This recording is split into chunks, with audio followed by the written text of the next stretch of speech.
नमस्कार दोस्तों। आज हम बीएनएस यानी भारतीय न्याय संहिता की सीरीज का पार्ट 4 जिसमें धारा 31 से लेकर 37 तक के बारे में जानेंगे, जिसमें हम प्राइवेट प्रतिरक्षा के अधिकारों का जिक्र है जहां किसी के द्वारा किया गया कार्य अपराध नहीं माना जाता है का अध्ययन करेंगे। तो चलिए दोस्तों शुरू करते हैं। बीएनएस धारा 31 अच्छे विश्वास से किया गया संचार।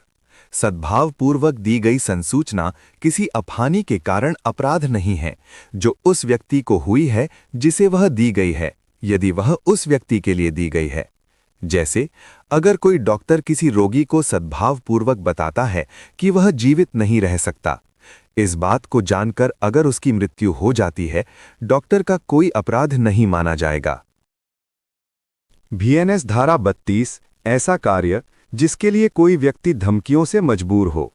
हत्या और मृत्यु से दंडनीय राज्य के विरुद्ध अपराधों के सिवाय कोई बात अपराध नहीं है जो ऐसे व्यक्ति द्वारा की जाए जो उसे करने के लिए ऐसी धमकियों से विवश किया गया हो जिससे उसे ये आशंका हो गई हो कि अगर वो इस कार्य को नहीं करता तो उसकी मृत्यु हो जाए। भारतीय न्याय संहिता धारा 33 मामूली नुकसान पहुंचाने वाला कार्य।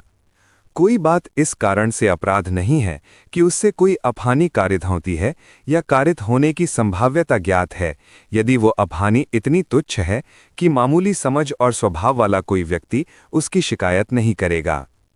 भारतीय न्याय संहिता धारा 34 निजी रक्षा में किए गए कार्य। कोई बात अपराध नहीं है जो प्राइवेट प्रतिरक्षा के अधिकार में प्रयोग की जाती है। बीएनएस धारा 35 शरीर और संपत्ति की निजी सुरक्षा का अधिकार।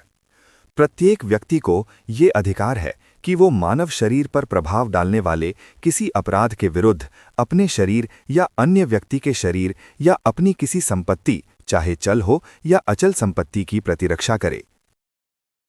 बीएनएस धारा 36 मानसिक बीमारी आदि से पीड़ित व्यक्ति के कृत्य के खिलाफ निजी बचाव का अधिकार। किसी कार्य को करने वाले व्यक्ति के बालकपन, समझ व परिपक्वता के अभाव, चित्त विकृति या ममता के कारण या उस व्यक्ति के किसी भ्रम के कारण अपराध नहीं है, तब प्रत्येक व्यक्ति उस कार्य के विरुद्ध प्रतिरक्षा का अधिकार रखता है, जैसे वो सामान्य व्यक्ति के मामले में रखता है। बीएनएस धारा 37 ऐसे कार्य जिनके विरुद्ध निजी प्रतिरक्षा का कोई अधिकार नहीं है।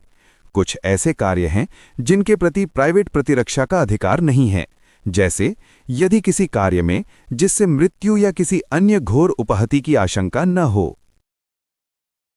निष्कर्ष, इन धाराओं के जरिए बीएनएस ने अपराध की परिभाषा को और स्पष्ट किया है और उन स्थितियों को भी ध्यान में रखा है जहां व्यक्ति वास्तविक रूप से दोषी नहीं है। अगर आपको ये जानकारी उपयोगी लगी तो लाइक करें और शेयर करें। नए अपडेट्स के लिए हमें सब्सक्राइब जरूर करें। धन्यवाद।